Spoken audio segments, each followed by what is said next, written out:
আজকে চলে এসেছি দুপুরের লাঞ্চে গরম ভাতে খাওয়ার জন্য ডিমের একটি দুর্দান্ত স্বাদের রেসিপি নিয়ে। এটা কোনো নতুন রেসিপি নয়, বাংলাদেশের প্রচলিত এবং হারিয়ে যাওয়া একটি রান্না। এই ডিমের পাতুরি শুধু ভাত কেন, রুটি, পরোটা কিংবা গরম ভাতের ডালের সাথে খেতে অসাধারণ লাগে। তাহলে চলো রেসিপিটা এবার শুরু করি। নমস্কার বন্ধুরা, বানিস ফুড প্যাশন চ্যানেলে আবার একটা নতুন পর্বে তোমাদের সবাইকে স্বাগত জানাচ্ছি। ডিমের পাতুরি রেসিপিটা করার জন্য এখানে একটা আলু আমি খুব ভালো করে চোকলা ছাড়িয়ে নিয়ে তারপর একটা নাইফের সাহায্যে ঠিক এই রকম গোল চাকতি করে কেটে নিচ্ছি। এরপর লম্বা লম্বা করে ঝিরিঝিরি করে কেটে নেব। পাতুরি তৈরি করার ক্ষেত্রে আলুগুলিকে পাতলা করে নিলে তাহলে খুব সহজে কিন্তু সেদ্ধ হয়ে যাবে। আমার এখানে দেখো একটা আলু কেটে নেওয়া হয়ে গেছে। ডিমের পরিমাণ বুঝে এখানে আলুর মাপটাকে নিতে হবে। এখানে আলুগুলি কেটে নিয়ে তারপর আমি ধুয়ে নেব। এরপরে আমি রেসিপিটা করার জন্য দুটো ডিম আগে থেকে সেদ্ধ করে নিয়েছি। এখন একটা নাইফের সাহায্যে ঠিক এইভাবে অর্ধেক করে কেটে নিচ্ছি। এখন ডিমগুলিকে ম্যারিনেশন করব, তার জন্য দিয়ে দিলাম সামান্য একটু হলুদ গুঁড়ো, আর কালারের জন্য দিয়ে দিচ্ছি কাশ্মীরি রেড চিলি পাউডার। নুন আর লঙ্কার গুঁড়োটা ঠিক এইভাবে ভালো করে মিশিয়ে নিতে হবে। এখানে কাশ্মীরি লঙ্কাটা দেওয়ার কারণে কিন্তু ঝাল হবে না। তো দেখো ম্যারিনেশন হয়ে গেছে। রেসিপিটা করার জন্য একটা মিক্সিং বোল নিয়েছি, এর মধ্যে দিয়ে দিলাম কেটে ধুয়ে রাখা আলুর টুকরোগুলিকে।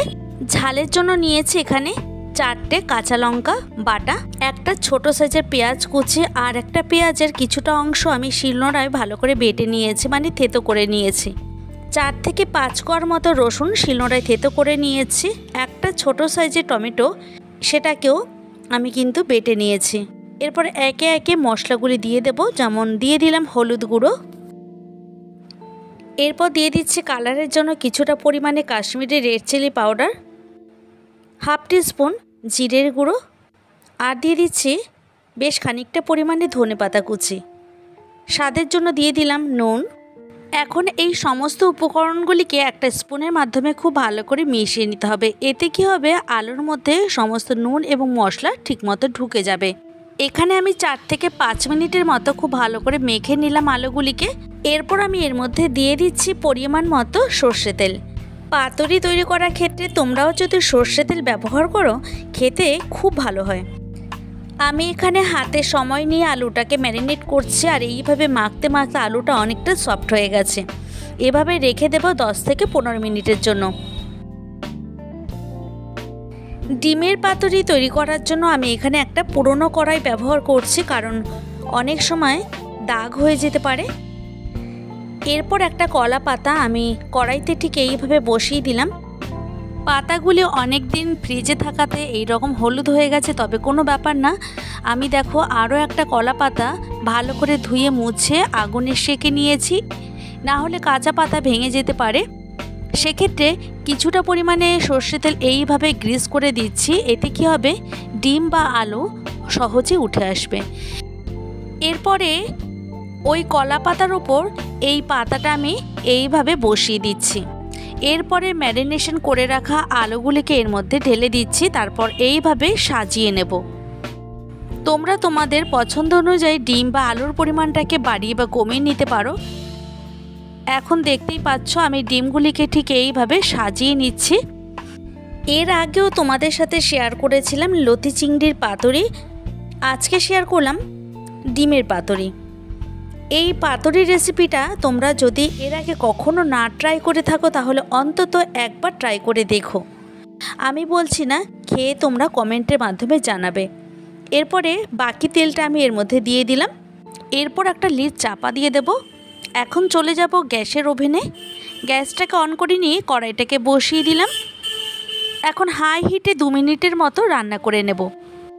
2 মিনিট পর গ্যাসের আঁচটাকে একদম কমিয়ে রেখে দেব। একবার লিডটাকে সরিয়ে নিয়ে তোমাদের দেখাচ্ছি, দেখো। এবারে আবারও লিডটাকে দিয়ে ঢেকে রেখে দেব 10 মিনিটের জন্য।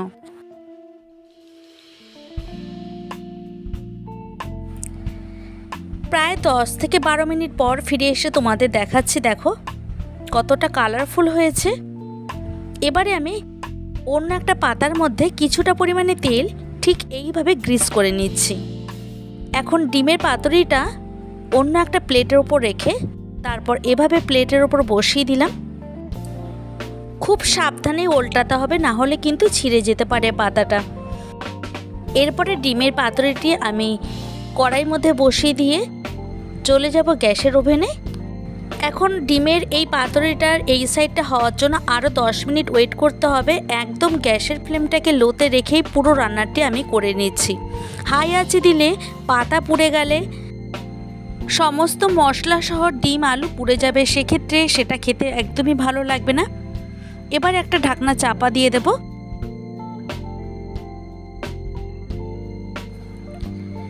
প্রায় 10 থেকে 12 মিনিট পর ফিরে এসে তোমাদের দেখাচ্ছি।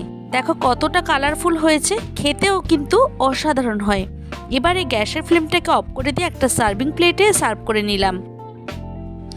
তৈরি করে নিলাম দুপুরে লাঞ্চে গরম ভাতে খাওয়ার জন্য দুর্দান্ত স্বাদের ডিমের পাতুরির রেসিপি। ভিডিওটি কেমন লাগলো অবশ্যই কমেন্টের মাধ্যমে জানাবে, আর ভালো লাগলে লাইক এবং শেয়ার করার অনুরোধ রইল। আবার দেখা হবে অন্য কোনো ভিডিওতে, অন্য কোনো দিন এবং অন্য কোনো সময়।